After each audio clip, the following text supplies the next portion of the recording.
Hello everybody, thanks for tuning back in to year 3 of ownership of a Cessna 180. And it was by far my most expensive year. And I mentioned that last year. I said, well, this was my most expensive year. Year to date, it was my most expensive year because year to date, this took the cake. So, but anyways, fixed cost was, insurance was $4,857 for insurance cost. That's annual. Hangar rent was $3,300. Total fixed cost was $8,157, and I'm going to put a link in where you guys can see that. So just to have an airplane sitting in a hangar was $8,157 for the year. Okay, and then I had variable costs. So variable cost is a lot of things. So gasoline, I have $25,200 in total in gas. Oil changes, I did 12 oil changes, especially with the engine overhaul. You can look at the previous video, the engine overhaul. I did 12 of them, $1,200 in oil. Oil filters, $576. And then engine overhaul, and then I did do some upgrades. I put a new windshield in, Zeiss field gauges, Aspen Pro Max, and several other things. And my mind is slipping right now as far as what it was. But along with the overhaul of the engine was $134,002. So the grand total was, before this debauchery, was, well, let me back up. I got to talk about my IFR training. So IFR training, I have $12,880 total in IFR training. And that includes 2 or 3 check rides. It took me 3 times to pass the check ride. So all that included was $12,880. That was different from my variable cost, which the grand total came up to being $155,039. So backing up, I did fly. I got the airplane actually back from the overhaul and flying Memorial Day. So June, July, August, September, I flew 4 months. I got an IFR certification during that 4 months. I also flew to Alaska and started flying back home. Ended up leaving the airplane in Grand Prairie for a month, the month of October, because my daughter was getting married. I had to hurry back home. And the weather was not cooperating with me, which was quite an adventure, but we'll have a video on that to come. So I flew to Alaska to Fort Yukon from southern Michigan all the way to Fort Yukon. It's 3,100 nautical miles one way, and did a DIY moose and caribou hunt, float hunt. So, and then came back home. And so I flew 5 months, and then I took a month off, and then flew another month to get the thing back home, and I did some short flights around here. But the whole time I kept getting a lot of aluminum in my oil. And so we'd, on oil changes, we'd look at the filter, cut the filter, and look at it and see it, and it just kept increasing. And so we pulled it, before I went to Alaska, we pulled the back of the engine apart to look at the fuel pump, and it was good. And then we borescoped it, flew it to Alaska, borescoped it again, did a compression test. Things were checking okay. We just kept getting more and more aluminum. So when I got home, I changed the oil again, same thing. So that's when I realized we need to find this out. So it ended up being that it was piston rings that were chewing the piston itself and making a lot of aluminum. That's why we have an engine behind me that is missing its cylinders. So we were sent the cylinders out for them to be overhauled. So when you have that overhauled in, the cylinder overhaul, I'm at $163,439 is what I'm looking at for my 3rd year of ownership of a Cessna 180.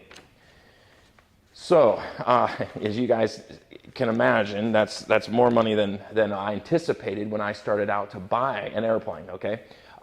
Now I did break it down, and so my first year of ownership was $48,000. I flew for 87 hours, which was $551 an hour. All right. Second year of ownership was $93,000, which that year what I did is I put in avionics package to change the avionics out. I flew 148 hours, $682 an hour is what that came out to be in. Year 3 of ownership, the year I just completed, not counting the cylinder overhauls, but it was about 285 hours, $543 an hour. So per hour, it's my cheapest year per hour because I flew so many hours. So it's $543 an hour. To rent, I can rent a Cessna 182 with fuel is $230 an hour. It's just a local club here in the area. It's about 20 minutes from home. So $230 an hour is what I can rent a Cessna 182 for, which would be very comparable. However, as you can see, I'm way over that price. So the conundrum that I have is I'm flying enough to justify ownership, except for I can't justify the ownership when you compare it to your rental cost of $230 an hour. Now, if I were to try to rent that 182 for 285 hours, the availability of that would not be even remotely close. I mean, it's a large flying club, and getting on the schedule and getting that airplane that long, it's out of the question. You couldn't do it. So I've explored several other options. I went and flew a SR-22T, a new one, and they have north of me here in Michigan. They have a place where you can rent them, and they rent out for about $615 an hour, wet. So when you compare that, so what I'm trying to do, and the whole purpose of these videos and updates is to help somebody who's looking to own an airplane or purchase an airplane, kind of run through that math. And that's my job. I'm a financial advisor. I do nothing but math all the time, watching. And so what I've found is this airplane is costing me very close to a new SR-22T. I could go and rent the thing, throw the keys back at them, and say that the squawk list is this, and it's your problem. So the issue though is when you own an airplane, you have the ability to just take a whim and go. You don't have to make sure it's available. And so that was the big thing. That was one reason why I purchased this during COVID. The club I was flying with, it became so restrictive on trying to rent an airplane that I just finally said, forget this, I'm just going to go and buy one. And I thought I could justify the cost of it, but I haven't yet been able to do that. So, but when you look and you say, what would my normal cost be if I didn't have an engine overhaul? This year, my normal cost would have been, my variable cost would have been $123 an hour. That's variable and fixed cost, rather, without the engine overhaul. So in theory, if I go back and I look at this and I say to myself, well, what else could I do? Then you say that, and then you put an overhaul, then you have this issue. You have to take the cylinders back off. But once we have everything squared away, I should be able to fly a good 1,000 hours, roughly, with minimal maintenance cost. You're always going to have maintenance costs. I get that. I understand that. But you're $150,000 of maintenance costs per year, or $40,000 a year is probably, I would think, because I've spared no pennies, no expense on upgrading things, trying to avoid this problem. So I was very tempted to move on and purchase a SR-22 and just be done with it. But I'm going to hang on to this for a little bit longer. I love to fly this airplane. There's no question after flying the SR-22T, that's a very impressive airplane. We climbed up to 22,000 feet with it. It climbed no problem. Very impressive. But the pleasure of flying this thing is, without question, not even close to compare. So I get why people like it, and I understand that. So that's a problem. The fun factor of this airplane is through the roof, especially when I did the trip up to Alaska and back, in just the flying through the Yukon territories and landing in the places I landed was just phenomenal. So, and you can't do that in an SR-22, So I get that. But for my business, my mission really, the SR-22 would fit my mission way better. And if I could do it in a more reliable manner, it makes more sense financially, supposedly. But if next year my fixed cost, or my variable cost and fixed costs, come out to being about 120 or 150 an hour, or anything less than the $615 an hour, well, then all of a sudden I'm starting to make some money, and not to consider the equity you have in the airplane. So I don't know. Maybe this doesn't help anybody. Maybe it just helps me to talk about it. But I really think it's like any other investment. You have to have a long-term perspective. I don't know if you can call this an investment or not, but it's definitely a disease. but anything, you don't buy a stock thinking you're going to get rich tomorrow morning. You buy something and you look at it over the 5 and 10 year period.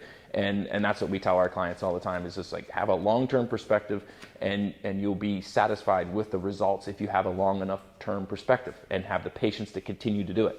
I need to practice what I preach, because I'm very impatient, and especially when you get 3 years of way over your skis in what you thought your cost was going to be.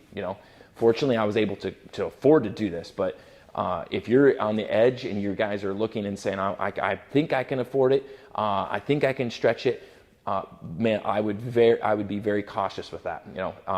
I've seen a lot of duct taped airplanes, and when I was looking for airplanes, of people who couldn't afford the airplane and just kept trying to cobble it together and working around things, and I've seen it, many times.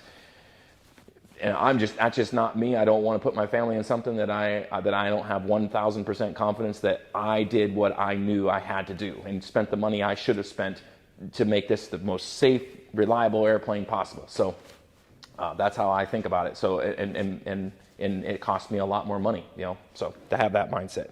So anyways, I don't know if that helped anybody or not, but like I said, I'm trying to edit some videos of our trip. I did go out to Colorado, in Pueblo, Colorado, and did an elk hunt out there. And then I flew out to Alaska and did that moose hunt and caribou hunt. Had a great time there as well. And then I flew, I can't remember. Oh yeah, I flew Michigan. I stayed in the Michigan area. We flew the UP and did some things like that. So we'll edit those videos and get those out. So we had a blast flying the 285 hours. Unfortunately, it's down again. The good news is in January and 1st of February in Michigan and southeast Michigan, the weather is usually really, really low and garbage for flying. So we've had just a handful of good flying days since it's been down, which is positive, I guess. It's a bummer for everyone else who can fly, but it's positive for me whenever I'm sitting here looking at the sky and wanting to fly. So anyways, and can't. Okay, fly safe. Until next time, we'll try to post some more videos and get those done up since I can't fly. So talk to you soon.